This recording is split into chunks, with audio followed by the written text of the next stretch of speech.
여러분 반갑습니다. 오늘 또 변함없이 종교계획사 강의를 통해서 여러분 만나뵙게 되어서 너무나 반갑습니다. 봄은 한 달 전에 왔지만 입춘 한 달 전에 왔지만 여전히 꽃샘추위로 아침 저녁으로 기온이 쌀쌀합니다. 해외는 어떤지 모르겠습니다. 국내 상황은 그렇습니다. 이런 상황에서 아주 하루하루가 매우 긴박하게 지금 돌아가고 있습니다. 우리 저를 포함한 우리 모든 국민들은 도대체 정치가 무엇인가, 정치에 대해서 그동안 침묵하고 깊이 잠들어 있었는데 소위 2024년 12월 3일 대통령의 계엄으로 인해서 우리 모든 국민이 깨어났습니다. 그래서 비로소 정치가 무엇인가, 나라의 미래를 걱정하는 그런 국민들이 선진 국민들이 되었습니다. 어쨌든 잠시 후에 또 이런저런 이야기들 강의하면서 말씀드리겠지만 오늘 또 역시 종교계획서를 시작하면서 우남 이승만 박사와 중수 박정희 대통령 두 분을 기념하여 만든 노래 나의 조국 대한민국 그리고 혁명의 불꽃처럼 두 곡 듣고 시작하도록 하겠습니다. 함께 부르겠습니다.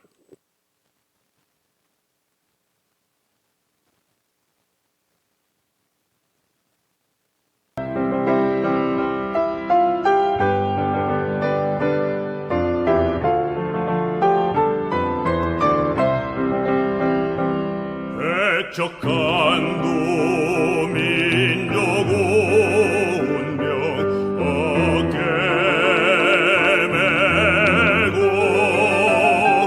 열강들의 각축 속에 독립을 이뤘네.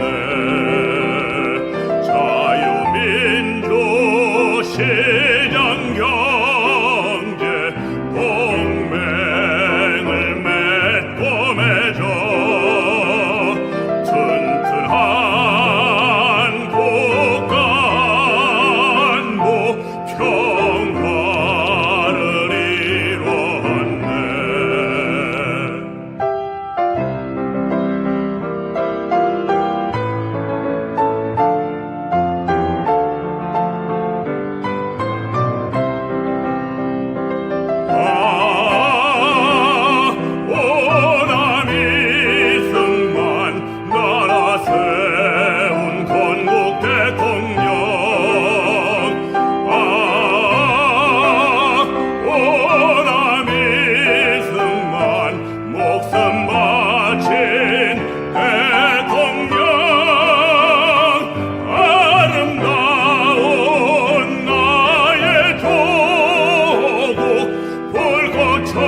목숨 바쳐 충성하고 역사 속에 보고 강경 찬란히 이룩했네. 오늘은 세계로 내일은 미래로 한겨레의 민족혼을 세계 속에 휘날려라.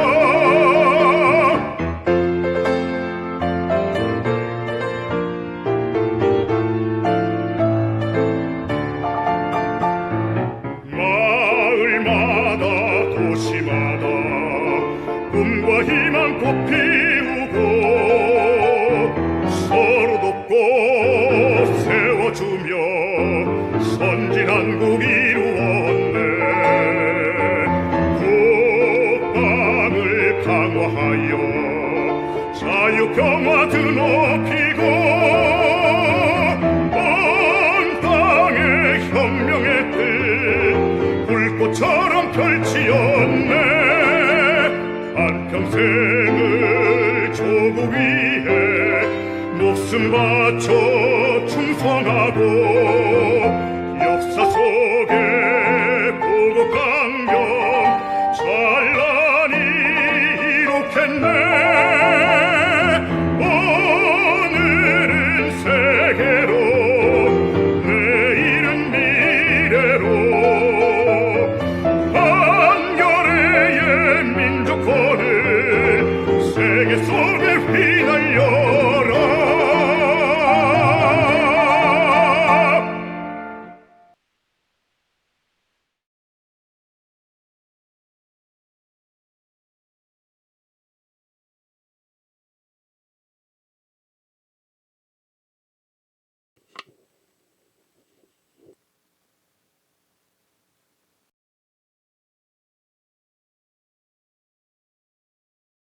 자, 잘 노래 듣고 함께 하신 줄 믿고요. 이 시간에는 지난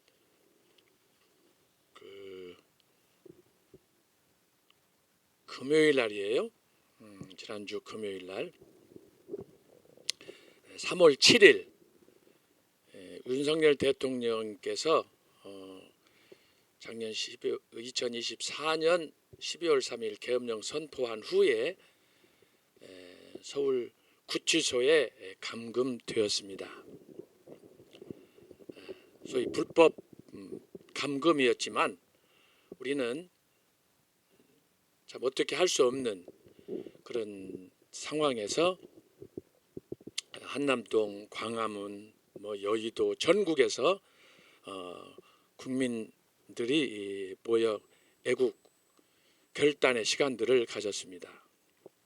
그런 가운데 지난 금요일 날 52일 만에 석방되었고 또 어제 그제 토요일 날 광화문에서 한 분 유튜버가 말씀한 바에 의하면 그 전주는 580만, 어제 그제는 약 600만이 모였다. 그렇게 강단에서 말씀하는 걸 제가 들었습니다. 어쨌든 긴박했던 지난 한 3개월, 참 우리는 가슴을 졸였는데 그 모든 과정을 우리가 함께 공감했지만 제가 그 모든 상황을 보면서 시를 또 한 수 준비를 해 보았습니다. 토요일 날 밤에 광화문에 생사를 마치고 귀가한 후에 지난 그 시간에 있었던 것들을 회상하면서 가장 감격스럽게 제 마음에 다가왔던 것이 대통령의 눈물이었습니다. 출감하면서 9차례 인사하고 그가 한남동으로 가셨는데 그 과정에서 대통령의 위치, 압박 이런 것들을 종합적으로 생각하는 가운데 대통령의 눈물을 그리면서 시를 써봤습니다. 함께 낭송하고 강의 시작하도록 하겠습니다. 대통령의 눈물. 2024년 12월 3일 계엄으로부터 2025년 3월 7일 구속 취소 석방에 붙여 춘3월 남쪽 땅끝 바다 마라도에 벌써 봄이 왔어도 아직은 꽃샘추위. 이렇듯 지난 겨울 북풍 한설은 여전히 시샘으로 어찌 그리 혹독했는지. 2024년 12월 3일 오후 10시 30분 오직 하나 구국 일념으로 선포한 대통령의 비상계엄. 하지만 내란 수괴, 우두머리로 수감된 지난 52일간의 세월은 처절한 운명의 시간으로 그간에 종종 주신 피로 쓴 얼룩진 옥중서신, 모든 것은 애국 충정의 새로운 역사가 되고 2025년 3월 7일 서울중앙법원의 구속 취소, 오랜 기다림 속에 맛보는 자유의 기쁨과 감격, 출감 후 님이 보인 눈물. 그것은 5천만 전 국민의 눈물로 사랑이었습니다. 감동이었습니다. 그것은 천만금 보석보다 소중한 진심이었습니다. 통곡이었습니다. 님이여 힘차게 다시 일어서서 나라 재건하소서. 우리 살려주소서. 자유민주공화국으로 세계 속에 우뚝 서도록 기도하겠습니다. 걸어가신 하나님 아버지, 여전히 쌀쌀한 날씨, 봄은 왔지만 마치 초겨울을 연상하듯 날씨가 조석으로 춥습니다. 이런 가운데 지난 몇 달 동안, 아니 몇 년 동안 우리는 광화문에서 애국운동으로 전국을 순회하면서 이렇게 오직 구국 일념으로 집회를 해왔습니다. 성령의 나타남을 통해서도 우리의 잠든 영혼을 깨우는 그런 놀라운 은총의 시간들이 있었습니다. 이 모든 중심에 우리 영맥 전광훈 목사님을 세워주시고 목사님을 통하여 외치는 광화문에서의 그 함성이 모든 국민들의 마음속에 절절히 스며들게 하시고 또 간간히 쏟아냈던 선지자적 그런 애언들이 문재인은 간첩이다. 잠시 후에는 내란이 발생할 거다. 한동훈은 배신자다. 이런 등등의 쏟아냈던 그간의 말씀들이 사실로 확인되었고 그 가운데 우리는 더욱더 한마음 한뜻 되어서 광화문에서 계속 집회를 해왔습니다. 하나님이여 저희들의 간절한 기도를 들으셔서 마침내 윤석열 대통령이 석방되게 하시고 또 앞으로 남은 헌재 재판이 있지만 모든 것 하나님께서 주관하실 줄로 믿고 주님만 의지합니다. 거룩하신 아버지 하나님, 죄는 정치가들이 지도자들이 지어놓고 왜 우리가 죄인 되어 통곡하듯 광화문에서 전국에서 우리가 밤을 새워야 됩니까? 하나님 아버지, 저희들의 어리석고 불신앙적인 하나님을 사랑한다면서도 사랑하지 않고 내 마음대로 살아가는 이 지정의를 버리지 못하는 우리들의 습성을 다시 한번 살펴보게 하시고 정말 주님 앞에서 겸손히 무릎 꿇는 우리 모두 되게 하여 주옵소서. 나라를 사랑한다고 하는 사람들이 모든 국민 한마음이겠지만 그러나 방식은 어떻게 이렇게 다른가 하는 것을 현장에서 목격하고 있습니다. 그러나 주여, 저희들 주님께서는 항상 옳은 길로 바른 길로 인도하시는 줄을 믿사오니 주여, 오직 주님 바라보며 좁은 길로 가게 하시고 그 좁은 길이 우리에게는 의로운 길이 되게 하시고 옳은 길이 되게 하시고 그리하여 반드시 승리하는 우리 되게 하여 주시옵소서. 계속해서 종교개혁사를 배우고 있습니다. 단순히 강의 1시간 지식을 얻는 것으로 끝나지 않게 하시고 우리의 마음속에 특별한 은혜와 소명에 응답하는 그런 시간들이 되게 하여 주옵소서. 계속해서 신학의 난제 중에 하나인 애정론에 대해서 살피려고 합니다. 하나님 아버지, 저희들에게 지혜를 주셔서 이 모든 것들을 잘 명쾌하게 이해하게 하시고 정말 나의 사는 것이 그리스도니 오직 십자가를 위해서 주님만을 위해서 헌신하겠다는 결단이 이 시간에 있게 하여 주옵소서. 강의하는 사람, 듣는 우리 모든 학우들 국내 해외 어디든지 이 시간도 주님의 은혜 안에 함께 거하는 축복의 시간이 되게 하여 주시옵소서. 모든 것 주님께 맡기오며 이 모든 말씀을 예수님의 이름으로 기도하옵나이다. 아멘.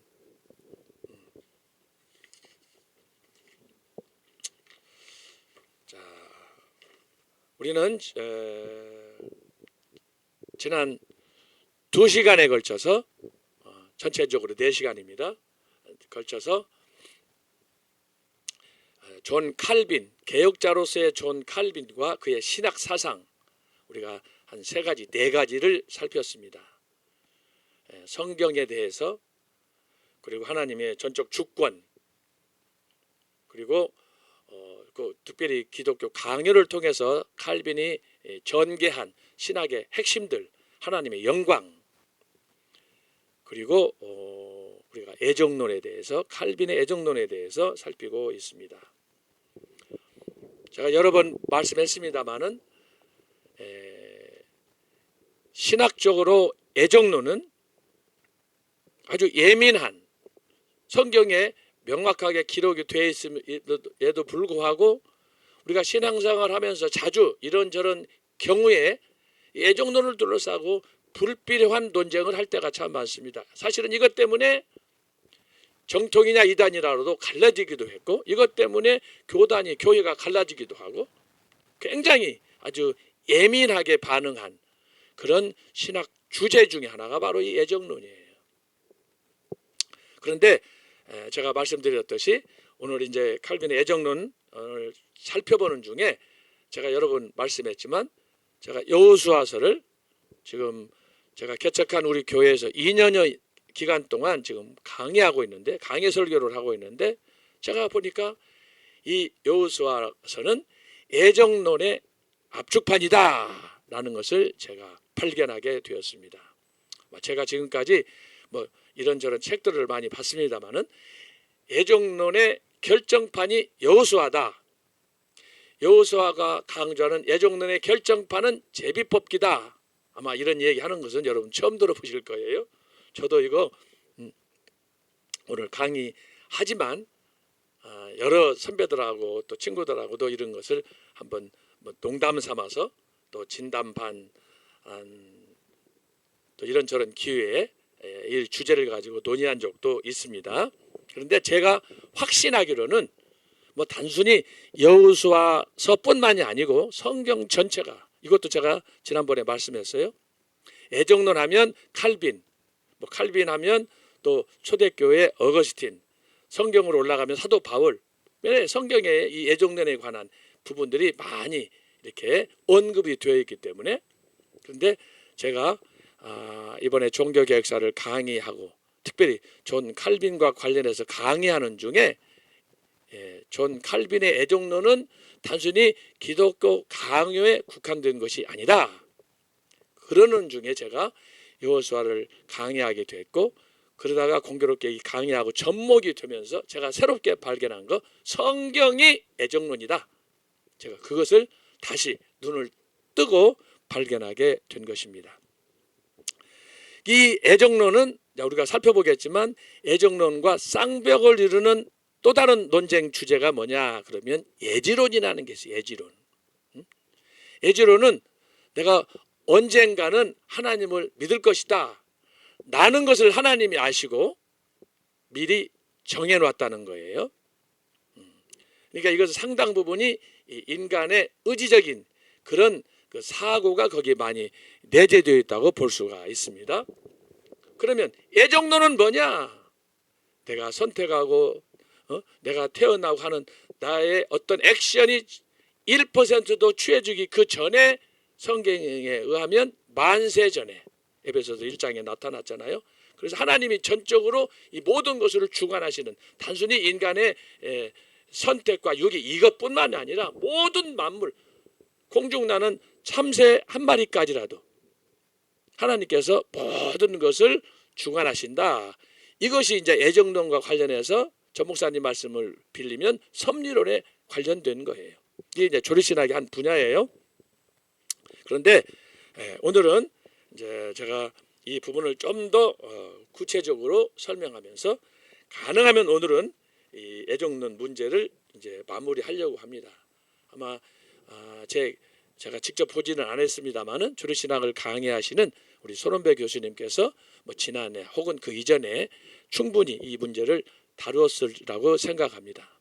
근데 저는 이제 기독교 역사적인 관점에서 칼빈의 신학을 다루는 중에 특별히 성경에 나타난 이 애정론이 어떻게 제비뽑기와 관련되느냐 하는 것을 제가 특별히 관심 있게 연구하다가 여러분에게 최초로 지금 말씀을 드리는 것입니다. 자, 그러면 존 칼빈의 강의 중에 이제 마지막 마무리 가다 보면 이제 애정론이 있는데, 자, 오늘은 그걸로 가기 전에 우리 이 유튜브 방송 하시는 선생님께서 자꾸 왔다 갔다 하면 헷갈리고 그러니까, 자, 오늘은 존 칼빈의 애정론, 제가 애정론과 제비뽑기의 관계, 이거에 대해서 살펴보도록 하겠습니다. 제일 앞에 해주러 가시면 돼요.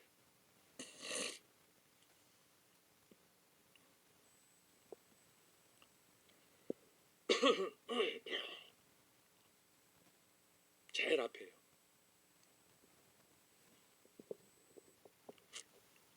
예.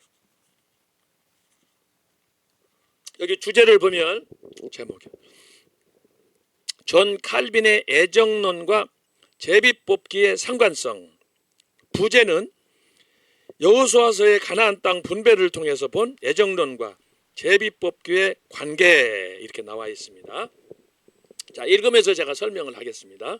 이게 지금 제가 칼빈을 강요하는 과정에 이 모든 것들을 잘 종합해서 조금 더 새로운 각도에서 제가 다시 원고를 준비를 한 것입니다. 오직 우리 청교도 신학원에서 이 강의를 위해서 제가 별도로 만든 거예요.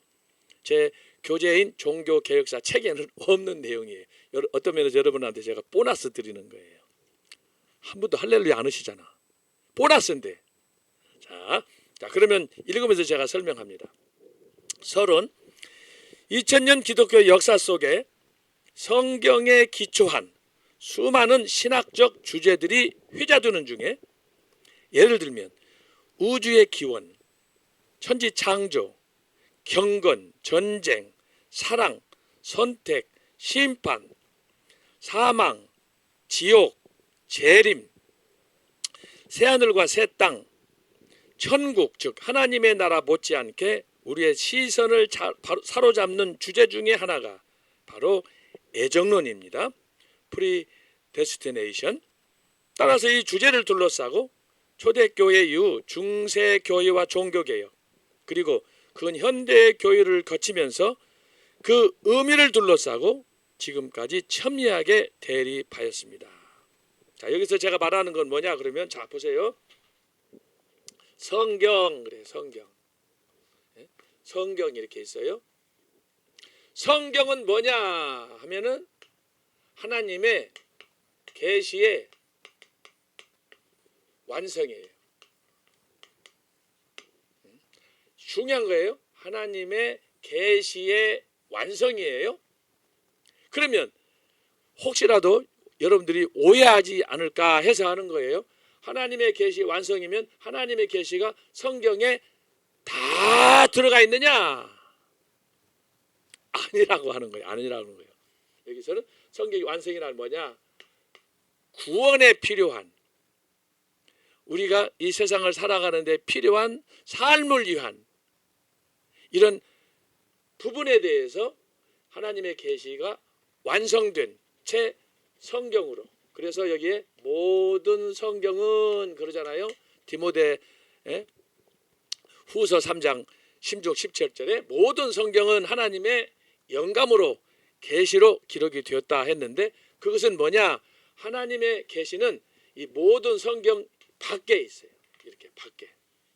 이게 하나님의 세계예요.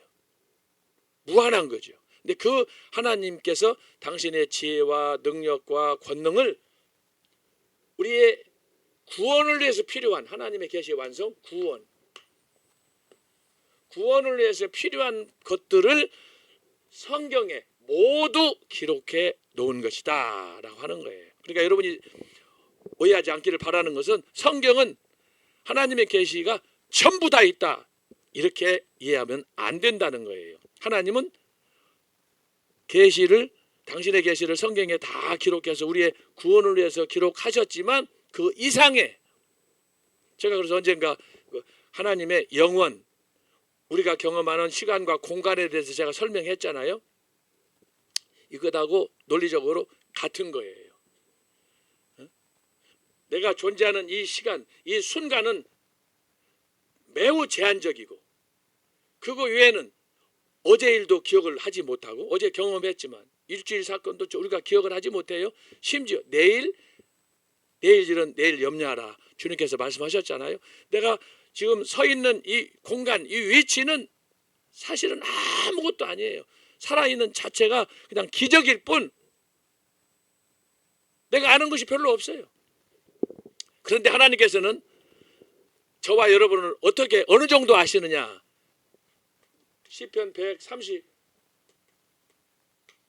보면은 나를 지으신 그 창조적인 그 순간부터 내가 언제 어디서 무엇을 하든지 나의 앉고 일어섬을 아시고, 내가 여기 있었든 바다 끝에 있든 땅 끝에 있든 어디에 있든지 하나님은 나를 아신다.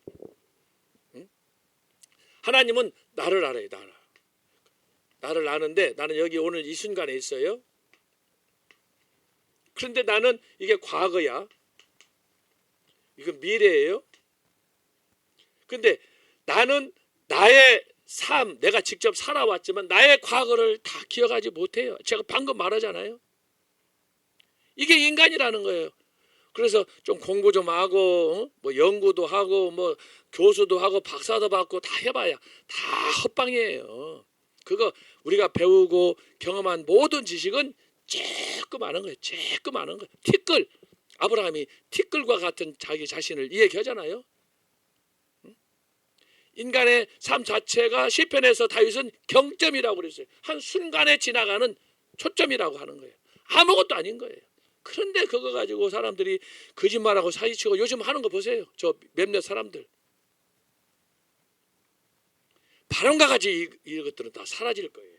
자, 나라는 존재가 그렇게, 비록 50년, 60년, 김영수 교수님은 105세라고 그러시던데 그렇게 살아도 여러분 그거 다 기억하지 못해요. 나의 삶은 극히 일부인데 하나님께서는 어떻게 하시나? 나의 모든 것을 과거, 현재, 미래까지 나의 앉고 일어섬을 다 아신다 이거예요. 하나님께서는. 그런데 그 하나님이 나만 그러느냐? 역사 이래 지금까지, 앞으로 지구의 종말이 올 그때까지 하나님은 그 모든 것을 각자 개인을, 예수님께서 요한복음 10장에서 그러잖아요. 참된 목자는 자기의 양을 하나하나 계수한다고 그러잖아요. 이름까지 부르면서 아신다고 하잖아요.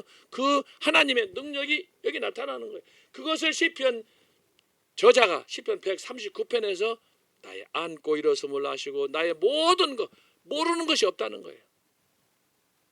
내가 발길 닿는 그곳에 여기는 하나님 안 계시겠지. 하나님이 거기 계시는 거예요. 그래서 몇 달 전에도 정광 목사님 광화문에서 설교하셨잖아요. 요나에 대해서 말씀하셨어요. 자연인. 그 다음에 거듭나는 큰 물고기 뱃속에서 그가 거듭나는, 그리고 마지막에는 부활하는 그 요나의 삶을 통해서도 이걸 보여주는 거예요. 이게 굉장히 중요한 부분이에요. 그래서 어쨌든 여기서 말하는 이 성경은 이렇게 모든 것을 갖고 있는데 이 성경을 보면은 주제가 여러분들이 뭘 원하시는지 주제가 다 들어있어요.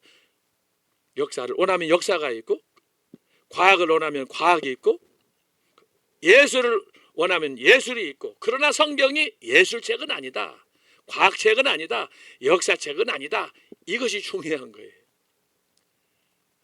그럼에도 불구하고 성경은 우리 인간이 꿈꾸는, 추구하고자 하는 모든 것들이 성경에 압축되어 있다. 그래서 성경은 여러분들이 관심을 갖고 어떤 관점이든지 그것을 믿음으로 바르게 시작하면 여러분에게 다 해결책을 주는 거예요. 왜? 하나님께서 당신의 계시를 완성해서 우리에게 주었기 때문에 구원에 관한 또 실천적인 이런 삶의 부분에 있어서 여러분들이 원하는 대로 믿음으로 시작하면 그 모든 응답을 성경으로부터 얻을 수 있다라고 하는 거예요.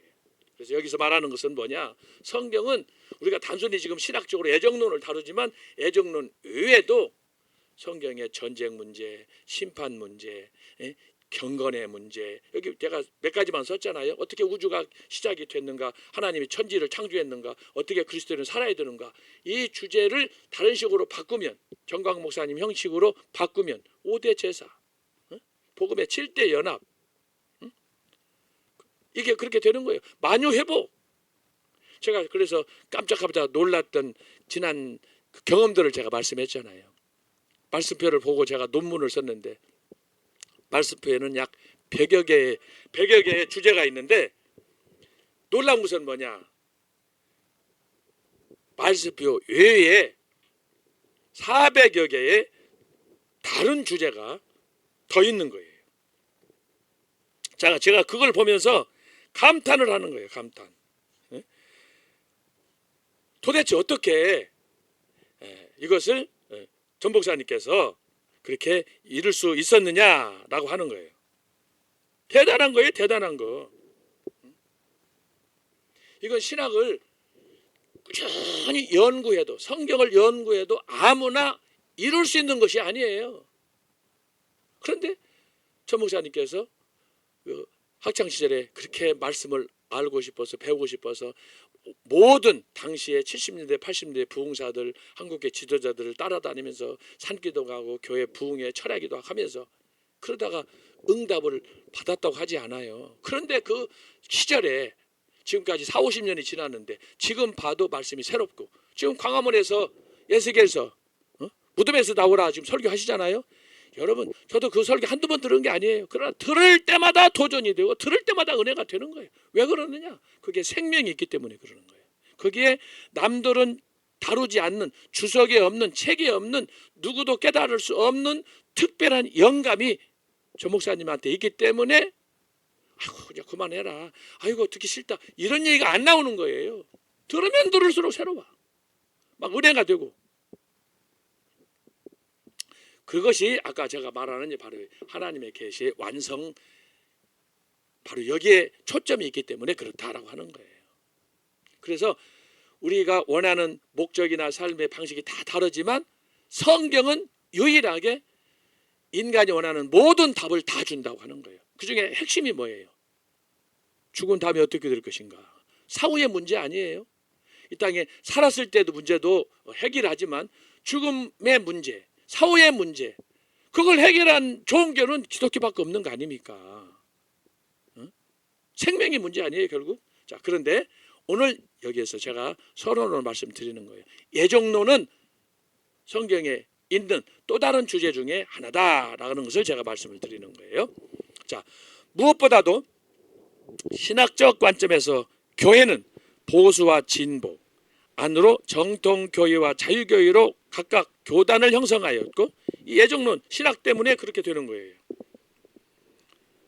교회 밖으로는 특별히 19세기 기독교 선교의 확장과 더불어 세계적인 기독교 단체들, 대표적으로 WCC, World Council of Churches, 세계교회 협의회예요. 그 다음에 WEA, World Evangelical Alliance, 세계 복음주의 협회가 결성이 되었습니다. 여기에는 아주 미묘하게 신학적인 문제가 복합적으로 되어 있는데 아주 중요한 부분은 애정론, 결국은 성경주의냐 비성경주의라고 나가는 거예요. 이것이 자유냐 아니면 보수냐, 이렇게 신학적으로도 경향에 따라서 나눠진다라고 하는 거예요. 그래, 여러분이 성경을 나는 믿는다, 하나님 말씀을 믿는다, 성경을 믿는다고 하는 것은 하나님을 믿는다고 하는 거 아니에요? 그런데 성경을 믿는다, 믿으면 성경이 뭘 가르쳐요? 동성애하라고 합니까? 네? 차별금지법 하라고 합니까? 성을 바꿔서 남자가 여자가 되고 여자가 남자되라고 합니까? 지금 일부 야당이 이걸 주장하는 거예요. 지금 세계가 이것 때문에 지금 요동치지 않습니까? 그러니까 목사들한테 제가 얘기하는 거예요. 교수들한테 얘기하는 거예요. 성경을 읽고 연구하고 이거에 대해서 우리가 장님이 되면 그 영혼이 죽었다고 하는 거예요. 성경을 잘못 깨달은 거지. 그게 사입이지 뭐예요. 어? 교회 가서 설교하고 기도하고 철야기도 하고 다 한다. 성경대로 한다. 말씀대로 한다. 그러면 하나님께서 그게 금지했는데 그걸 한다고 하면서 하나님 믿는다고 하면 어떻게 되겠어요? 하나님 가지고 장난하고 하나님을 농락하는 거예요. 사기치는 거예요. 그래서 신학은 절대 자유주의로 가면 안 되는 거예요.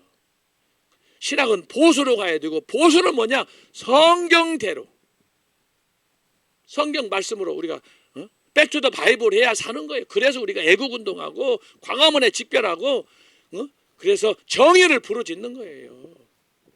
그거 아니면 만약에 성경이 우리 삶 속에서 텍스트에서 빠져버리면 어떻게 되겠어요? 자유분방해요. 왜 사는지 의식도 없이 살아갈 거예요. 마치 탕자처럼 되는 거예요.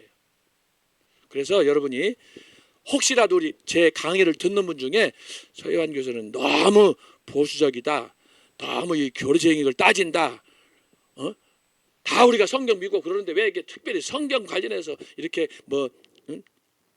1.1핵도 오직 하나님의 영감 이것만을 이렇게 강조하느냐?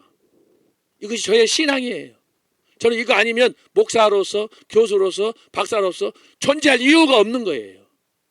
나는 그걸 통해서 내가 받은 은혜를 다 표현할 길이 없어요.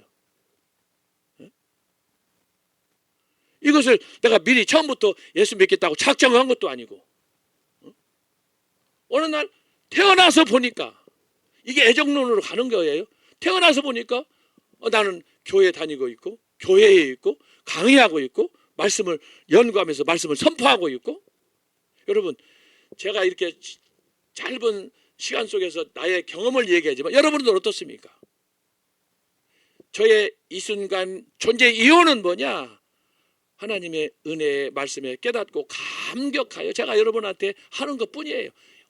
어떤 면에서 이런 부분에 대해서는 제가 조금 더 아는 것 때문에, 경험한 것 때문에 하는 것뿐이에요. 저의 삶처럼 여러분이 다 되어야 될 이유도 없어요. 왜? 각자에게 주신 은사가 다르기 때문에. 여러분은 여러분들의 역할을 하는 거예요. 그러나 저와 여러분에게 필요한 건 뭐냐? 모델은 필요한 거예요. 그래서 오늘 우리의 모델은, 영원한 모델은 예수 그리스도이기 때문에 성경으로, 백투더 바이블, 성경으로 돌아가서 성경의 교훈을 통해서, 그래서 전 목사님 말씀표를 통해서 계속해서 은혜를 받고, 또 우리 청교도 신학원의 교수님들을 통해서 여러분 박사학위 받고 바로 강의하는 것하고, 박사 받고 교수로서 20년 30년 숙성된 학문들을 가지고 여러분한테 강의하는 것하고 그 질이 같겠습니까? 그런 면에서 청교도 신학원은 특별한 신학원이에요. 각기 분야에서, 전문 분야에서 준비된 분들이 수십 년 동안 경험한 그 경험 학문을 통해서 여러분한테 접근하기 때문에, 그런 면에서 여러분 청교도 신학원 이렇게 나이든 상황에서 여러분 이 강의 딴 데 가서는 구경도 할 수 없어요. 그것도 10만 원 내고 그냥 원하는 대로 반복해서 들을 수 있잖아요. 얼마나 감사해. 자, 그래서 여러분이 제가 생각할 때는 그래요. 성경이든 또 신학 어떤 강의든 간에 우리가 아는 거, 경험한 거 이것도 중요하지만, 특별히 오늘 우리는 신학원에서 신학을 배우기 때문에 이 강의를 누가 하느냐, 강의의 주체가 누구냐, 이게 중요한 거예요. 제가 총신대에 있을 때 종교개혁사도 강의하고 초대교회사, 중세교회사 다 강의했지만 종신대 신학대학원에서 제가 종교개혁사 강의할 때는 딱 책 한 권. 왜냐하면은 보통 15주예요. 15주 학기 시작하고 마지막 종강하면 15주가 시작이 되는데 그 강의 시간은 1시간 반이에요. 그리고 15번을 해야 돼요. 중간에 이제 중간고사 있고 기말시험 있고 합니다만 그거 다 빼버리면 결국은 한 13시간이나 14시간 되는 거예요. 그 시간이 1시간에 강의가 1시간 반씩 딱 잡혀져 있어요. 경우에 따라서 이제 학점 때문에 1시간 더 올 수도 있지만 여러분 그렇게 되면은 종교개혁사는 기껏해야 몇 시간 안 되는 거예요. 1시간 반짜리 15시간. 그런데 여러분 보세요. 지금 청교도 신학원에서 종교개혁 강의가 지금 몇 시간입니까? 예? 지금 40시간, 내일 모레 50시간이에요. 그동안에 제가 종신에서 하지 못했던 강의 스케줄대로 왜냐하면 거기는 교육부에다가 계속해서 이 강의 계획안을 올려가지고 보고해야 되기 때문에 다른 여유로운 시간이 없어. 오늘 이런 내용도 마찬가지. 이거 하다 보면 강의를 못해. 그러나 오늘 우리는 어떻습니까? 제가 경험한 지금까지 노하우 여러 가지들을 종합적으로 해가지고 그러니까 제가 지금 여러분한테 말씀드리잖아요. 보너스 강의라고 그러잖아요. 총신에서 보너스 없어요. 이런 거 자주 하면요 학생들이 고발을 해요. 고발. 왜 그 커리큘럼대로 안 하냐는 거예요. 그게 이제 그 기존 학교들의 그 문제점이야. 짧은 시간 안에 그것을 소화를 해야 되니까. 그러나 우리는 그런 거 상관없이 원하는 대로 아주 풍성한 강의를 하다 보니까 제가 초대교회사도 그렇고 중세교회사도 그렇고 종교교회사도 그렇고 충분히 어떤 면에서 저도 감사하지만 여러분들도 참 특별한 그런 은혜 속에서 강의를 듣는 것입니다. 그래서 여러분이 우리 청교도 신학원을 위해서 기도하고 또 홍보도 하고 그렇게 해서 우리 신학원이 잘 자리를 잡아서 여기 가면 다른 학교, 서울에 있는 신학대학교, 그래도 모양새 갖춘 학교들이 한 50여 개 되고 무인가 하면은 한 300여 개가 돼요. 300여 개가. 그러나 여러분 청교도 신학원에서 하는 교수님들의 강의는 다른 신학대학교에 없어요. 알았어요? 제가 말씀드리잖아요. 제가 하는 교회사 강의만 해도 다른 데서는 시간의 제약 때문에 충분히 다루지 못하고 물론 이제 빼다만 흐름만 딱 알지만 우리는 충분히 이런저런 얘기들을 이렇게 하면서 강의를 한다. 한 가지 아쉬운 것은 줌이기 때문에 여러분들 얼굴을 보지 못하고 그냥 강의만 하니까 제가 너무너무 힘들어요. 사실은 이제 강의실에서 이렇게 여러분들 보면서 마주보면서 강의하는 걸 제가 원래 제 스타일이에요. 그리고 이렇게 줌 이것은 코로나 때문에 이렇게 이런 현상이 됐는데 너무너무 참 아쉬운 것들이 많아요. 빨리 공개 강좌로 우리 어디 좋은 500명, 1000명 들어가는 데서 이렇게 공개 강좌로 이런 강의를 하면 더 재미가 있는데 그런 면에서 아쉽지만 어쨌든 제가 오늘 존 칼빈 애정론과 제비뽑기를 다루면서 이 성경이 뭘 얘기하는가 저는 통째로 성경은 애정론이다. 그리고 그 애정론은 제비뽑기다라고 하는 것을 여러분들이 지금 염두에 두시면서 제 강의를 들으시기를 바랍니다. 이건 어떤 면에서 제가 최초로 여러분한테 하는 이 얘기예요. 이 강의를 준비하다가 제가 깨달은 거고 공교롭게 여호수아서를 강의하는 중에 이미 제가 1년 전에 이걸 깨달았는데 이제 강의 시간과 맞춰서 제가 여러분에게 소개하는 거예요.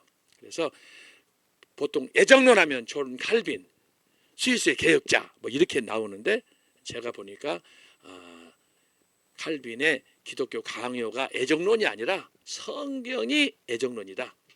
그리고 그 중에서 성경이 다 애정론이지만 그 중에서도 아주 구체적으로 그걸 풀어낸 성경책이 여호수아서더라. 그 여호수아서를 통해서 나타나는 것이 뭐냐?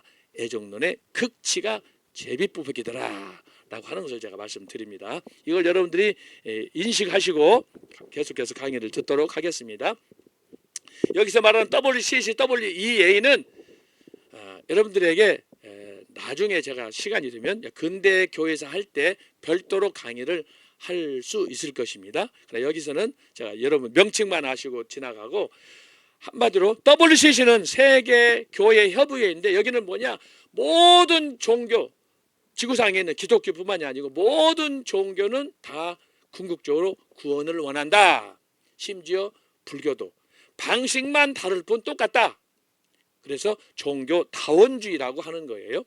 WEA는 뭐냐, 그걸 보니까 너무한 거예요. 그래서 그 안에서 별도로 이제 기독교 단체들이 모여서 복음주의에, 여기는 그 제목 자체가 세계 복음주의 협의회가 존 스타트를 비롯한 그 영국의 학자들이 모여서 이거 1974년에 결성을 해가지고 왔는데, 최근에는 이게 변질이 되어가지고 오직 성경, 복음, 말씀이 아니라 이제는 신학적으로 너무 멀리 개방을 하다 보니까 너희는 뭐냐, 너희도 WCC하고 똑같은 종자가 아니냐, 이렇게 오해받는 거예요. 근데 그런 부분이 상당 부분이 지금 노출되어 있어요. 그 중에 하나가 뭐냐, 지금 세계적으로 회자되고 있는 주제 중에 하나가 뭐냐, 동성애 문제예요. 작년엔가도 우리가 저기 그 송도에선가 WEA 복음주의 대회가 있었잖아요. 근데 그런 부분에 대해서 침묵하는 거예요. 말은 해도 강력하게 말씀에 근거하러 반박하고 해야 되는데 어정쩡하게 지나가는 거예요. 그래서 오해를 받는 거예요. 어쨌든 그 정도만 아시고요. 자, 그 다음 줄. 자, 이처럼 애정론은 성경에 기초한 신학적 주제지만 목회자를 양성하는 신학교의 내실 있는 교육의 부재와 또한 교회 지도자들의 인식 결여로 정작 성도들의 신앙생활에 실질적인 도움을 주지 못하였습니다. 그러니까 애정론하면 여러분들이 알고 있는데 애정론이 뭐냐? 몰라. 그리고 교회별로 목사들별로 신학자들 모이면 이거 가지고 싸움만 된통하다가 그냥 상처받고 끝나는 거예요. 그래서 제가 오늘 애정론을 여러분한테 여호수아와 관련해서 제가 집중적으로 설명하려고 하는 것입니다. 자, 예를 들면 장로교는 장로교대로, 감리교는 감리교대로 상호 견제 내지 매우 배타적인 바 따로국밥이었습니다. 하지만 필자는 16세기 종교개혁자 존 칼빈과 그의 신학에 대하여 교회 안팎에서 찬반 양론이 대립하는 바, 학계는 그의 핵심 신학을 예정론으로 규정, 이를 보다 쉽게 해설하고 궁극적으로 그 중심의 영감으로 기록된 기독교의 경전 성경, 특별히 구약 여호수아에서 나타난 가나안 땅의 분배, 제비뽑기를 통해서 규명할 것입니다. 그 이유는 애정론이 개혁자 존 칼빈 이전에 성 어거스틴, 무엇보다도 구약 모세오경 서두부터, 이건 창세기를 얘기하는 거예요. 서두니까 모세오경 서두가 창세기 아닙니까? 창세기에서 나타난 정광 목사님 설교했어요.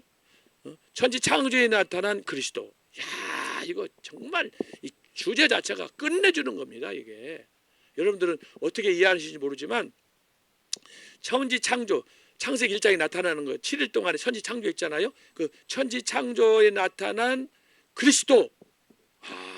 이건요 사실은 그동안의 신학적 그 발전 과정에서 2000년 동안 해왔던 것을 한 번에 이 주제로 뒤집어 버리는 거예요. 그 이유는 뭐냐, 누구도 천지 창조에 나타난 그리스도, 나는 것을 구체적으로 이렇게 외부적으로 강력하게 하나의 신학적인 새로운 투어를 가지고 주장한 사람이 거의 없어요. 그냥 이 말씀에 있는 대로, 심지어 주석가, 성경 신학자들도 마찬가지예요. 그냥 창세기 1장 1절 하면 그거 하나 그 센텐스별로 한 절절 이렇게 해가지고 해석하는데 바빴지, 그것을 창세기부터 계시까지 나타난 통식인 관점에서 그걸 어떻게 신학적으로 해석했느냐. 성경의 주제는 예수다라고 하면서도 그 창조를 예수 그리스도의 그리스도론으로 창조를 해석한 사람이 거의 없었다라고 하는 거예요. 그러면서도 재밌는 건 뭐냐, 성부 성자 성령은 삼위일체 하나님이래. 삼위일체 하나님께서 천지를 창조하셨대. 그러면서도 천지 창조에 나타난 그리스도, 이거에 대해서는 무지했던 거예요. 그런데 조 목사님이, 제가 그걸 그래서 설교 듣고 하는 가운데 제가 충격을 받은 거 아닙니까? 제가 그때 받은 충격을 여러분 한두 번 얘기하지도 않았잖아요. 그런 걸 들으면서도 그러려니 뭐 새로운 얘기 했는가 보다, 그런 식으로 건성으로 생각하면 안 되는 거예요. 여러분 신앙의 경륜이 10년, 20년, 30년 되면 그 경륜만큼 또 신학교에서 공부하고 여기저기서 교회에서 성경 공부하다 보면은 그냥 늘 제자리 걸음으로 있으면 안 되고, 이런 말씀들이 딱 튀어나오면, 제가 여러 번 강조하잖아요. 아까도 제가 지정이도 얘기했지만 선악과 문제. 지금 금요일마다 지금 신학자 네 분이 신학자 토크를 하면서, 지금 지난번에는 창세기 쭉 하다가 최근에 선악과와 생명나무하고, 그러고 나서 지금 죄란 무엇인가에 대해서 했는데, 여러분 단순한 주제들이 아니에요. 그걸 하면서 교수님들이 은혜를 받고 각기 전문 분야에서 이것을 하면서 교수들의 은혜를 받아. 상호 교통을 통해서. 이것을 여러분들이 1시간 반, 2시간 동안 그냥 집에서 방송을 통해서 들으시고 은혜를 받는데, 여러분 그러면 그만큼의 여러분의 신앙이나 여러분의 인격이 성숙해야 된다라고 하는 것이에요. 제가 말씀하는 건. 그래서 제가 늘 강조하는 게, 그냥 지적으로 들어서 배우려고만 하지 말라고 하는 거예요.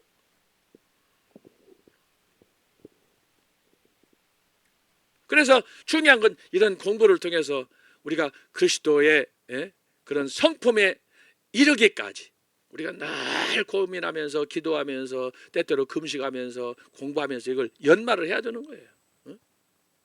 하루아침에 이룰 수 있는 것도 아니에요.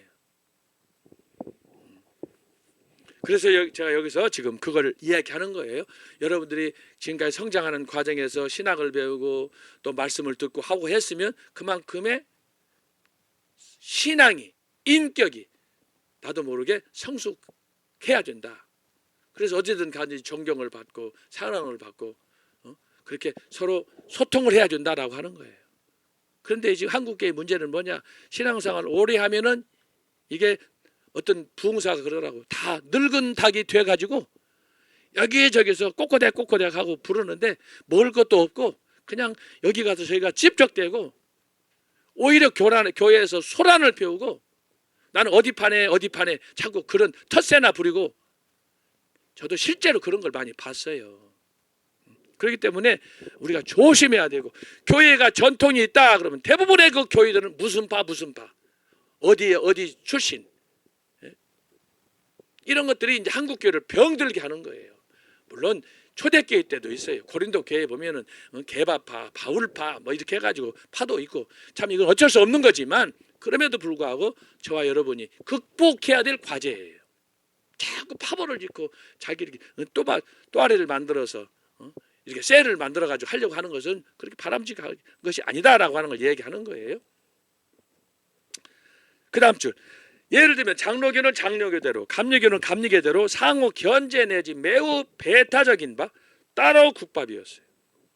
하지만 필자는 16세기 종교개혁자 존 칼빈과 그의 신학에 대하여 교회 안팎에서 찬반 양론이 대립하는 바, 아마 지금까지 종교개혁 이후에 가장 교회 내에서 첨예하게 대립하고 관심이 많은 게 뭐냐? 칼빈의 애정론이에요. 그래서 제가 지금 이걸 정리하는 거예요. 학계는 그의 핵심 신학을 애정론으로 규정, 이를 보다 쉽게 해설하고 궁극적으로 그 중심의 영감으로 기록된 기독교의 경전 성경, 특별히 구약 여호수아에 나타난 가나안 땅의 분배, 제법부교를 통해서 규명할 것이다. 그 이유는 애정론이 개혁자 존 칼빈 이전에 성 어거스틴, 무엇보다도 구약 모세 5경 서두부터 이후 구약 39권을 포함하여 신약 27권의 마지막 책인 사도 요한의 요한계시록에 구체적으로 기록이 되어 있기 때문입니다. 후론하겠지만 매 주일 저는 섬기는 교회에서 여호수아를 강론하는 과정에서 성경의 핵심 주제는 애정론으로, 그 결정체는 제비뽑기로, 이는 성경 전체가 잘 보여준다고 확신하고 있습니다. 따라서 존 칼빈의 신학에서 핵심 주제인 애정론과 관련한 강의에서 저는 애정론과 제비뽑기의 상호관계를 논하기 위해서 먼저 신학적인 몇몇 주제들을 취급할 것입니다. 첫 번째로 애정론과 예지론, 운명론과 숙명론에 대해서 살펴보겠습니다. 자, 기독교 신학에서 애정론과 함께 상시 제기되는 애지론은 2000년 기독교 신학의 가장 뜨거운 논쟁적인 주제입니다. 이 주제를 둘러싸고 초대교회 이후 지금까지 전개된 수많은 논쟁으로 지구촌의 교회들이 각각의 신학적 관점에 따라서 크고 작은 교단을 형성하였습니다. 이 주장 외에도 철학적 관점에서 규정된 운명론과 숙명론이 있습니다. 자, 그러면 먼저 애정론. 이 신학 이론은 구원의 대상을 하나님께서 로마서 11장 36절에 있는 것처럼 이는 만물이 주에게서 나오고 주로 말미암고 주에게로 돌아갑니다. 그에게 영광이 세세 있을지어다. 아멘. 이사야서 43장 7절 내 이름으로 불려지는 모든 자 곧 그 내가 내 영광을 위하여 창조한 자를 오게 하라. 그를 내가 지었고 그를 내가 만들었느니라. 또한 21절 이 백성은 내가 나를 위하여 지었나니 나를 찬송하게 하려 함이니라. 다니엘서 2장 46절 이건 느부갓네살 전 목사님이 아주 18번으로 주로 활용하시는 다니엘서의 금신상에 관한 해석 다룰 때 거기에 나오는 말씀이에요. 이에 느부갓네살 왕이 엎드려 다니엘에게 절하고 명하여 예물과 향품을 그에게 주게 하니라. 왕이 대답하여 다니엘에게 이르되 너희의 하나님은 참으로 모든 신들의 신이요 모든 왕의 주제시로다. 내가 능히 이 은밀한 것을 나타내었으니 내 하나님은 또 은밀한 것을 나타내시는 이시로다. 왕이 이에 다니엘을 높여 귀한 선물을 많이 주며 그를 세워 바벨론 온 지방을 다스리게 하며 또 바벨론 모든 지혜자의 어른을 삼았으며 왕이 또 다니엘의 요구대로 사드락과 메삭과 아벳느고를 세워 바벨론 지방의 일을 다스리게 하였고 다니엘은 왕궁에 있었더라. 여기서 하나님은 어떤 분이냐라고 하는 거예요. 은밀한 것을 나타내시는 하나님.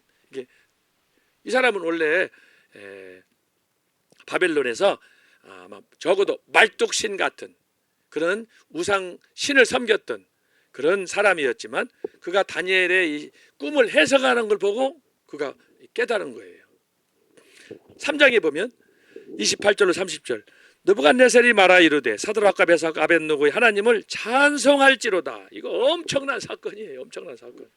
그가 그의 천사를 보내서 자기를 의뢰하고 그들의 몸을 바쳐 왕의 명령을 거역하고 그 하나님 밖에는 다른 신을 섬기지 아니하며 그에게 절하지 아니한 종들을 구원하였도다. 이건 여러분 병 주고 약 주는 거 아니에요?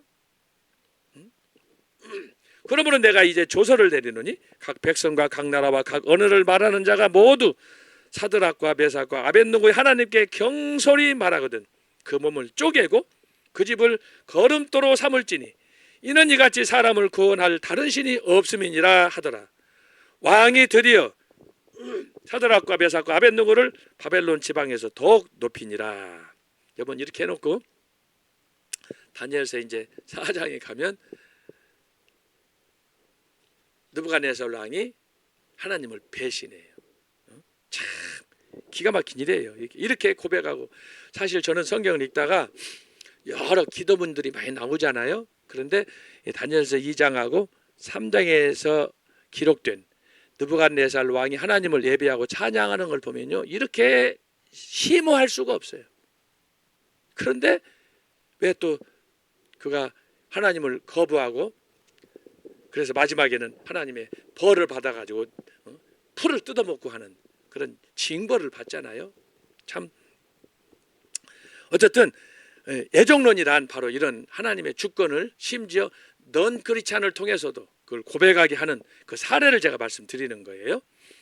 여러분 그러므로 고린도전서 10장 31절 우리가 늘 기억할 것은 그런즉 너희가 먹든지 마시든지 무엇을 하든지 다 하나님의 영광을 위하여 하라.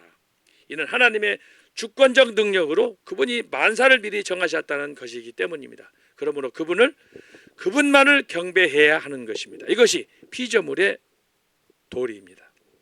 자, 여기서 강조점은 뭐냐? 첫째로 주권적 통치의 섭리입니다. 하나님께서 말씀으로 창조하시고 주권적으로 통치하신 것입니다. 누가복음 1장 대저 하나님의 모든 말씀은 능치 못함이 없느니라. 누가복음 1장에서 이걸 뭘 얘기하는 거예요? 엘리사벳과 사가랴가 나이 들어서 아기를 가질 수 없는 거예요. 근데 아브라함처럼 아브라함이 100세에 이삭을 낳았잖아요. 90세에 사라가 아기를 낳았어요. 이게 가능한 일입니까? 그래서 사도 바울이 로마서에서 또 히브리서에서 그걸 해석하잖아요. 자, 그런데 오늘 여기서도 바로 이 세례 요한을 잉태하는 과정에서 지금 이제 마리아와 더불어 대화하는 그런 내용 속에 나오는 것입니다. 자, 그 하나님께서 말씀으로 창세기 1장 1절 하나님의 모든 말씀은 능치 못하심이 없느니라 그랬는데, 이 하나님이 창세기 1장 1절에서 태초에 하나님의 천지를 창조하시니라, 불가능은 없다는 얘기예요. 그래서 여러분이 아까 제가 말씀드린 것처럼 성경을 읽을 때 그냥 그 성경을 따로따로 읽으면 안 돼. 창세기를 읽고 출애굽 읽고 그렇게 해서 우리가 각권으로 성경을 읽으면 안 되고, 이 성경을 그래서 왜 우리가 자주 깊이 있게 묵상해야 되느냐, 성경을 성경으로 지금 말씀한 것처럼 성경을 성경으로 해석해야 되기 때문에 성경을 통으로 읽어라, 그런 말씀이에요. 그 부분에 대해서는 정광훈 목사님이 최고다라고 하는 거예요. 창세기부터 계시록까지 다양한 주제를 통해서 시대별로 인물별로 이것을 해석해내는 방식을 보면은 어떤 말씀이든지 호세아든지 요나서든지 아니면 요한복음이든지 보면은 항상 창세기부터 계시록까지 전체 내용을 압축해서 메시지를 준다라고 하는 거예요. 이게 아주 탁월한 거예요. 그래서 우리 교수님들이 금요일마다 신학자 토크할 때마다 감탄하는 게 바로 그거예요. 단순히 죄 문제를 다뤘어도 지난주에 다뤘는데 죄 문제가 죄가 아니야. 창세기 3장의 문제가 아니야. 그래서 이것을 이제 신학적으로 쭉 풀어서 과연 죄란 무엇인가, 이 문제를 우리가 이제 구약적으로, 신학적으로, 죄신학적으로, 역사학적으로 이걸 우리가 다루어서 여러분들한테 신앙적으로 좀 풍성하게 성경을 이해하고 살아갈 수 있도록 도움을 주고 있는 것입니다. 특별히 여기서 이제 창세기 18장에 보면 아브람과 사라가 나이 많아 늙었고, 이건 누가복음 1장에 엘리사벳과 사가랴가 나이 들어서 이제 세례 요한을 임신하는 장면인데, 창세기 18장에서는 아브람과 사라의 문제야, 믿음의 조상. 그래서 도무지 상식으로는 불가능한데 하나님께서 여기서 말씀을 주시는 거예요. 자, 읽어보겠어요? 아브람과 사라가 나이 많아 늙었고 사라의 경수는 끊어졌는지라. 사라가 속으로 웃고 이르되 내가 노쇠하였고 내 주인도 늙었으니 내게 어찌 낙이 있으리요. 더 이상 희망을 갖지 않았어요. 절망이죠, 절망. 여호와께서 아브라함에게 이르시되 사라가 왜 웃으며 이르기를 내가 늙었거늘 어떻게 아들을 낳으리요 하느냐. 여호와께 능치 못할 일이 있겠느냐. 기한이 이를 때 내년 이맘때에 내가 내게로 돌아오리니 사라에게 아들이 있으리라.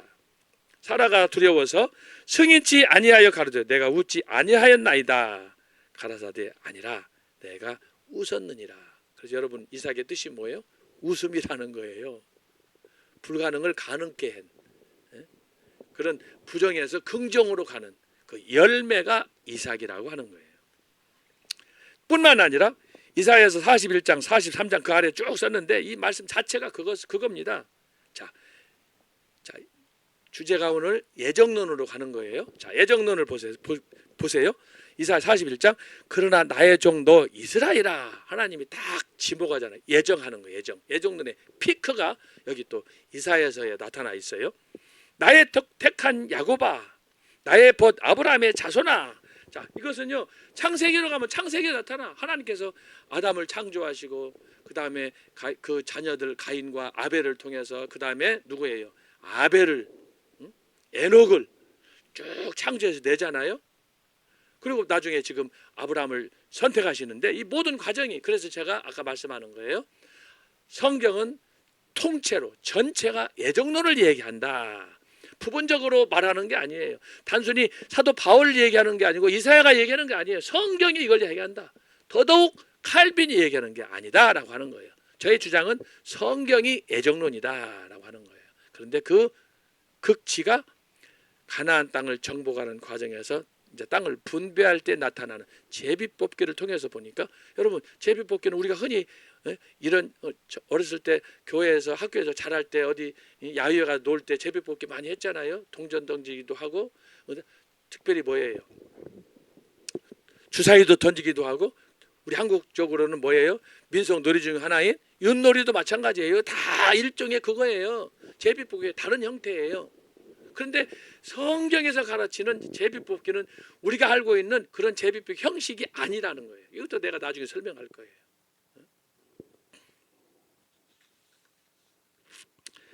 자, 그 아래로 43장 1절로 3절로 갑니다. 야곱아 너를 창조하신 여호와께서 지금 말씀하시느니라. 이거 보세요. 그 아래 43장 가다 보면은 하나님께서 딱 지목해서 말씀하는 거예요. 이게 애정론이 아니야? 애정론? 이게 뭐예요?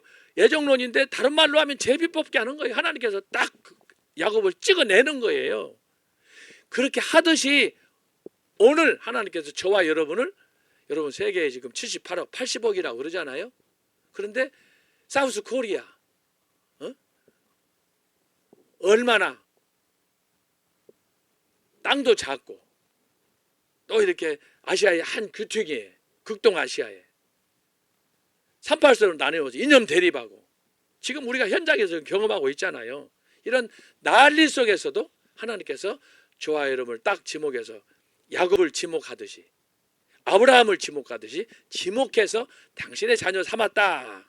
이게 애정론이에요. 이정. 여기서는 지금 이스라엘이나 야곱을 얘기하지만 실제로 개인적으로 우리에게 적용하면 하나님이 저와 여러분을 그렇게 불러낸 거라고 똑같은 거예요.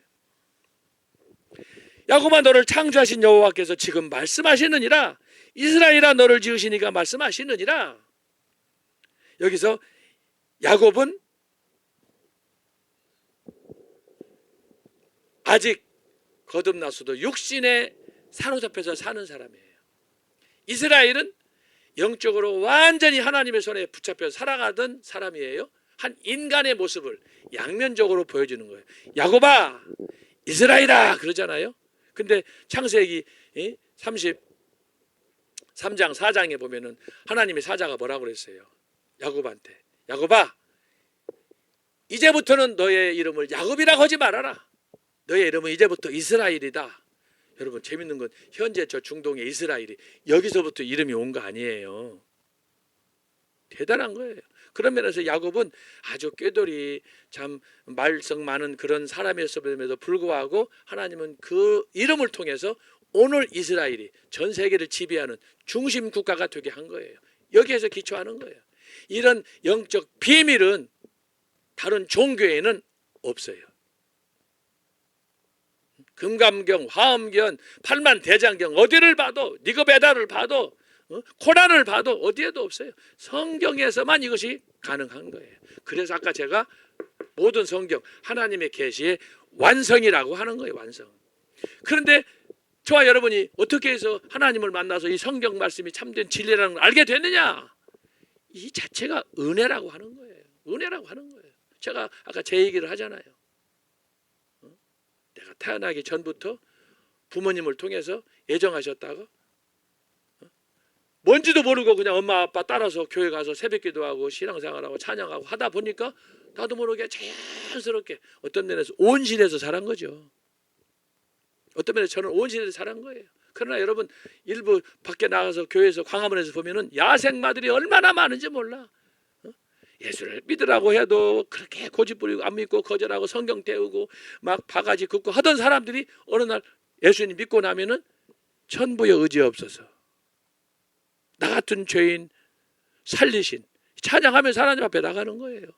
근데 이 모든 것이 내가 저와 여러분이 선택한 것이 아니라니까. 하나님께서 저와 여러분을 때가 되면 불러서 여기 말씀하는 것처럼 야곱 여전히 신앙생활을 하면서도 뺀돌이 치고 여기에 가서 정말 사고나 내고 하는 야곱, 자기 욕심만을 챙기는 야곱, 주를 위해서 살아야지 약속해놓고도 거짓말하고 하나님을 속이고. 근데 이스라엘아 그러잖아요. 이제부터는 주를 위해서 내가 살겠습니다. 헌신하겠습니다. 이게 저는 광화문의 애국 시민들인 줄로 믿습니다. 오늘 이 시간에 청교도 신학원의 강의를 듣는 저와 여러분인 줄로 믿습니다. 힘을 내시기 바랍니다. 그래서 여기서 말하는 것이 뭐냐 하면 하나님의 주권적인 역사가 여기에 개입됐다라고 하는 거예요. 그래서 애정론은 뭐냐? 하나님의 전적인 주권에 의해서 시작된다라고 하는 거예요. 하나님의 전적인 주권. 하나님의 전적인 주권이 전 목사님 말씀으로는 만유 회복이잖아요. 근데 그 하나님의 전적인 주권이 천지가 창조되기 이전에 하나님의 계시. 그래서 아까 제가 처음에 말씀하신 것처럼 여러분이 성경 한 권으로 우리의 구원에 족하지만 성경만으로 여러분이 거기에만 너무 빠지면 안 돼. 성경을 통해서 기도하면서 더 넓고 깊은 오묘한 하나님의 무궁한 그 세계를 신적 존재를 우리가 경험해야 돼요. 그래서 성령님을 의지하고 성경 말씀을 읽을 때 주여 말씀을 깨닫게 해 주옵소서. 성령을 통해서 말씀을 통해서 더 깊고 오묘한 여러분 그것이 때때로 여러분 환상을 통해서 꿈을 통해서 어떤 기적을 통해 나타날 수 있는 거 아니에요? 그래서 성령님을 의지하고 우리가 그렇게 살아가야 되는 줄로 믿습니다. 하나님의 전적인 주권이야. 예정론은 뭐냐? 하나님의 전적인 주권이야. 여기에 대해서는 누구도 토를 달아서 안 되고 원망해도 안 되고 불평해도 안 되고 무조건 100% 아니라 200% 순종해야 되는 거예요. 가끔씩 이제 학교 가보면은 교수들이 전공별로 다 아주 다양하지 않아요? 뭐 정치, 법, 신학, 예술, 음악. 여러분 처음부터 태어나서 신학을 하고 처음부터 태어나서 정치를 하고 경제를 하고 뭐 예술을 하고 법학을 합니까? 아니에요. 이제 성장하는 과정에서 그렇게 이제 주어지는 거예요. 그런데 그것을 저와 여러분은 몰라. 근데 하나님은 그것을 아까 제가 얘기했잖아요. 나는 나에 대해서 일정 부분 계획을 세워서 이렇게 하고 하지만 내가 과거에 어떤 여러분 3살 4살 때 무슨 뭐 장군이 되려고 그랬어요. 무슨 뭐 군인이 되려고 그랬어요. 뭐 되려고 그랬어요. 우리가 그때는 무계획 속에서 살아가는 거예요. 나는 몰라. 근데 하나님께서는 이미 나의 존재 자체에 대해서 나를 알고 계시는 거예요. 그게 아까 시편 139편이라고 그러잖아요. 시편 139편은요. 사실은 오금이 저리는 말씀이에요. 시편 139편은. 인간으로서 내가 할 수 있는 일은 아무것도 없다는 거예요. 그래서 저는 시편 139편을 통해서 많은 은혜를 받지만 시편 139편은 뭐냐? 마치 손오공이 삼장법사 손바닥에 있는 것처럼 시편 139편은 하나님의 존재 그분의 손바닥 위에 내가 있는 것하고 같이 느끼는 거예요. 저와 여러분은 지금 현재 뭔가 이루었다고? 뭐 꿈이 있다고? 아무것도 할 수 없어요. 그분이 나를 인도하고 나를 선택해서 여기까지 인도한 것처럼 그분이 나를 앞으로도 인도하지 않으면 나는 존재 의미가 없어요. 그게 시편 139편이에요. 내가 지음을 받을 때부터 태어나서 성장하고 하는 그 모든 나의 일거수일투족 그걸 제가 아까 요나서 얘기했잖아요. 요나는 선지자 중에 선지자 아닙니까? 그런데 그 선지자가 하나님의 뜻을 받고 하나님 명령에 따라서 선지자로 임명을 받고 사명을 받았는데 도망가잖아요. 모든 걸 합리화시키고 딱 거기 욥바에 갔더니 그렇지 않아도 마음이 생숭했는데 욥바로 가서 보니까 마침 배가 딱 준비되어 있는데 이 배를 타고 땡땡이를 까는 거 아니에요. 니느웨로 가라 그랬는데 다시스로 가는 거 아니에요. 왜? 그것이 하나님의 뜻이라고 착각하는 거야. 이게 내가 복음을 믿는 자기 확신을 믿는 지정의를 내놓지 않는 요나 선지자예요. 그러다 보니까 작살나게 혼나잖아요. 큰 고래 물고기 뱃속에 들어가가지고 여러분 말이 그렇지 3일 동안 버틴 거 이건 기적이에요. 기적. 여러분 지금까지 어떤 고난을 경험했습니까? 그러나 여러분 이 시궁창이 빠져가지고 시궁창도 시중창 그게 고래 큰 물고기 뱃속 아닙니까? 여러분 큰 요나가 들어갔던 큰 물고기 뱃속 여러분 구경한 적 있어요? 온갖 썩은 것들이 물고기들이 잡동사니가 이게 굴러서 이제 소화돼 가지고 배설물로 나가야 하는 상황 그 윗속에 갇혀 있는데 여러분 만물의 영장이라고 하는 선지자 중에 선지자 요나가 그 속에 들어가 가지고 처박혀 가지고 여러분 그게 음부고 그게 지옥 아닙니까? 근데 하나님의 뜻을 거역해가지고 자기 뜻대로 하다가 그가 간 거예요. 누가 가라고 그랬어요? 그러나 그가 그 속에서 죽지 않고, 여러분 30분도 1분도 견딜 수 없는 것이 큰 물고기 뱃속이에요. 어떻게 거기서 숨을 쉬고 살아갑니까? 근데 하나님께서 살려두시면서 그를 완전히 박살내잖아요.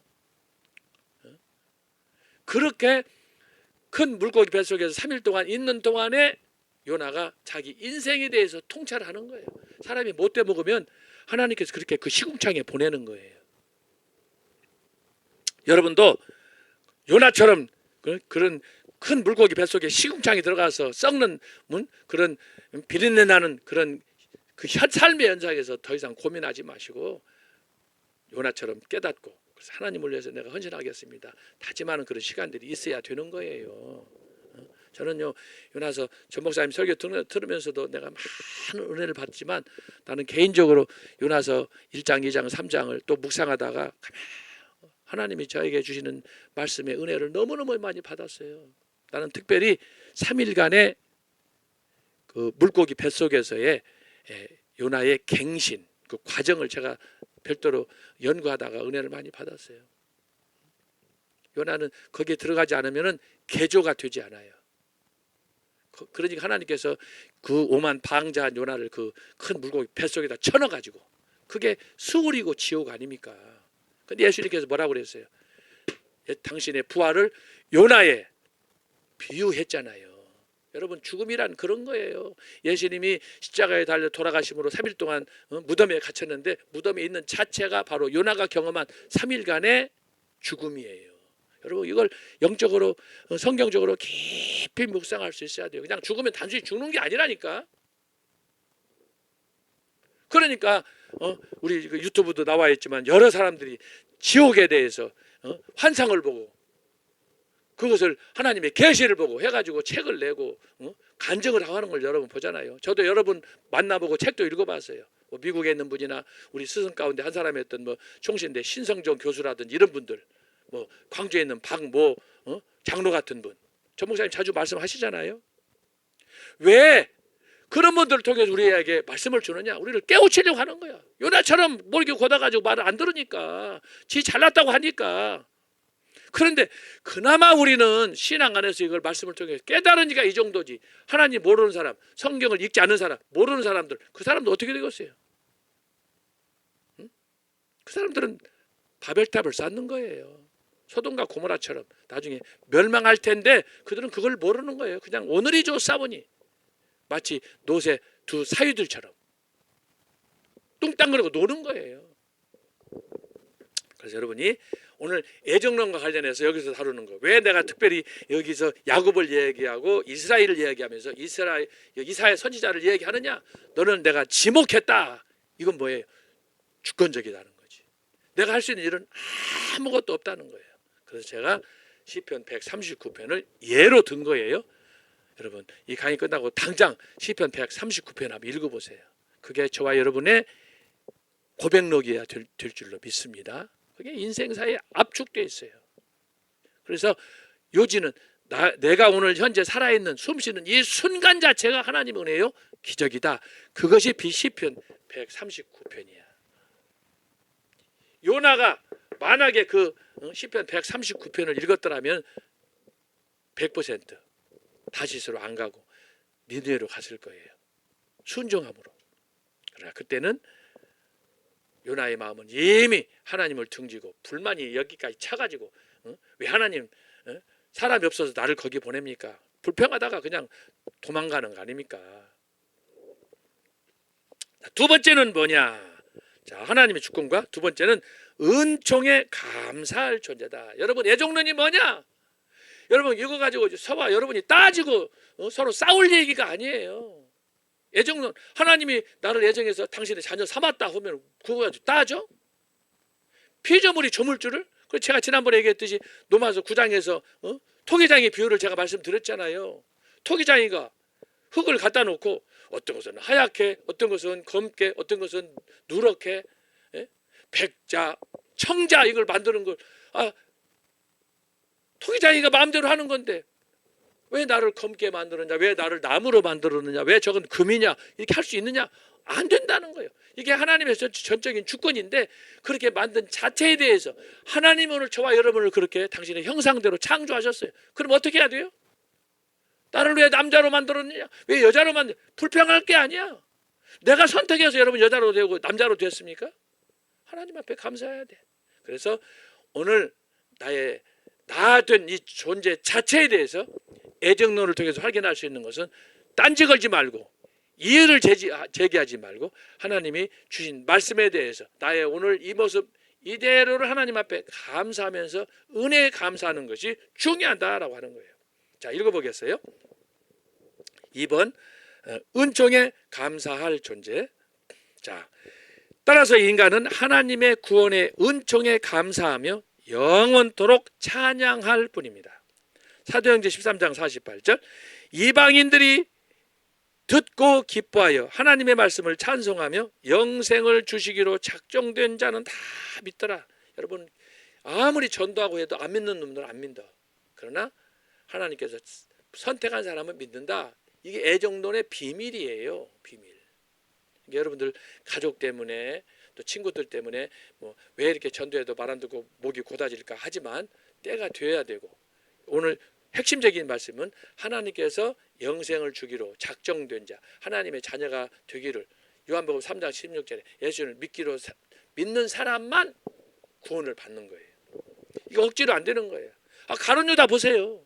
가룟 유다 같은 경우는 예수님의 제자로서 3년 반 동안 따라다니다가 스스로 버리고 가잖아요. 그런데도 그 가룟 유다를 보시고도 예수님께서 요한복음 13장에 보면은 그 가룟 유다를 위해서 예수님이 기도하고 그러잖아요. 기다리고 그러잖아요. 그러나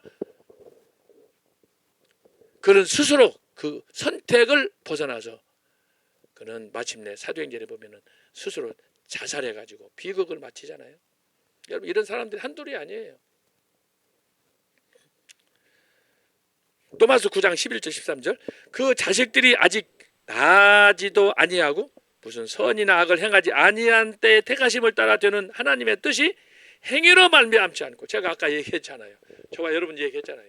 내가 태어나기 전에 부모님을 통해서 또 부모님 할아버지 할머니를 통해서 100여 년 전에는 우리 언더우드 아페셀러 선교사를 통해서 그 조선 말기에 그렇게 신분 차별 남존 여비 사상에 굳어 있고 그 다음에 소위 말해서 귀족들 종들 해외 같으면 전쟁으로 포로를 하니까 노비가 있다고 하지만 우리나라는 이 세계에서 유래를 찾아볼 수 없는 같은 민족끼리 양반 상놈 나누어가지고 이게 불과 150년 전의 일이에요. 여러분 만약에 저와 여러분이 그때 태어났어 봐 지금까지 팔자 좋게 살아갈 수 있어요? 지금 어느 집에서 노비 생활로 저 논바닥에서 들판에서 농사 지으면서 그냥 인상 써가면서 매일매일 하루 배급받듯이 여러분 지금 한 정당이 그걸 얘기하는 거 아니에요. 종중, 친중, 친북, 사회주의로 가자는 거 아니야. 주사파로 가자는 거 아니야. 그러면 여러분 배급받고 살아요. 그러면 북한에서 지금 배급이라도 제대로 받아요?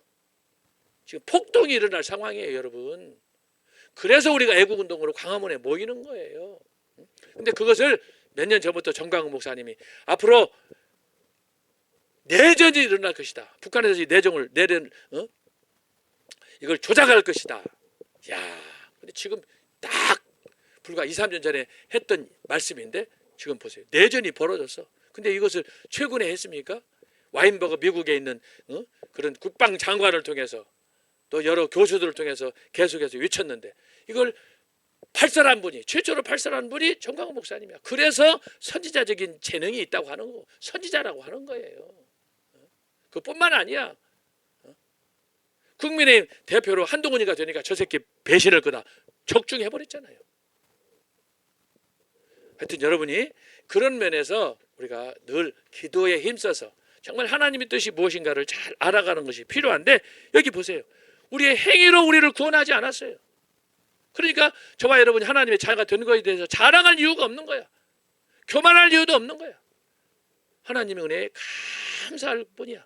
이게 기독교가 가르치는 기독교 신학의 핵심이에요. 그래서 여러분, 우리가 돈 많은 거, 뭐 신앙에 경륜 있고 하는 거 다 필요 없어요. 저와 여러분에게 지금 이 순간에 신앙인으로서 가장 필요한 것이 뭐냐? 감사하는 거예요. 그분에게 감사하는 거예요. 그것을 가장 처절하게 느낀 사람이 사도 바울이에요. 사도 바울이에요. 나는 죄인 중에 괴수다. 나는 본래 회방자요, 박해자요, 살인자였다. 하나님이 나에게 이런 천사도 흠모하는 직분을 주셨다.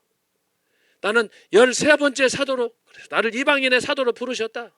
그는 죽는 날까지 십자가 바라보며 생명의 멸류관, 영광의 멸류관을 바라보고 그가 순교의 길을 간 것입니다. 이게 뭐냐? 은혜가 그렇게 만드는 거예요. 저희 여러분이 신앙생활 하면서 아무리 애국은도 이렇게 어려운 앞이 보이지 않아도 하나님 은혜가 저와 여러분의 마음을 사로잡으면 불가능은 없어요. 한 곱이 넘겼잖아요. 제가 시를 썼듯이 윤석열 대통령 구치소에 있는 동안에 저와 여러분 잠 잤습니까? 한남동에 있을 때 눈보라 쳐가지고 밤새면서 길바닥에서 아스팔트에서 그것만 했습니까? 7년 전에는 경복궁에서 길바닥에다가 스티로폼 깔아놓고, 이야, 여러분 이건 세계 역사에 없는 드라마를 여러분이 쓴 거예요. 그러므로 저와 여러분이 오늘 애정론을 통해서 생각할 것이 뭐냐? 감사밖에 없어요. 은혜의 감사. 주여, 내가 한 것은 아무것도 없습니다. 주여, 영광받아 주옵소서. 지금까지도 그렇지만 앞으로도 인도해 주옵소서. 주님께 맡기는 삶, 그 삶이 바로 여기에 있는 거예요. 나는 아무것도 없어. 그래서 자기를 부인하고 마지막 하나님의 아버지의 뜻을 간구하며 십자가를 지셨던 주님을 생각하면서 저와 여러분이 하루하루를 산 것입니다. 그래서 여기서 로마서 9장 13절 14절 이걸 잘 기억하시고, 데살로니가전서 1장 4절 5절이에요. 하나님의 사랑하심을 받은 형제들아, 너희를 택하심을 보라. 이는 우리 복음이 너희에게 말로만 이른 것이 아니라 또한 능력과 성령과 큰 확신으로 된 것이라.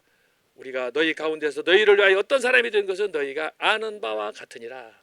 여러분, 그래서 하나님의 은혜 안에 우리가 사로잡혀서 내 뜻대로 마옵시고 아버지의 뜻대로 하옵소서, 예수님의 겟세마나의 기도처럼, 이것이 예수님이 지정인을 반납한 사건이에요. 정광훈 목사 설교의 피크가 바로 그거 아닙니까? 지정인을 반납하라, 선악과를 반납하라. 나 그 말씀 듣고요, 얼마나 충격을 받고 감사했는지 몰라요. 인생사의 가장 큰 문제가 뭐냐? 이거예요. 결국은 선악과 문제고 지정이 문제야. 이거 내놓는 반납하는 거예요. 반납한다는 건 뭐예요? 주님 뜻대로 살아간다, 그 결단 아니겠습니까?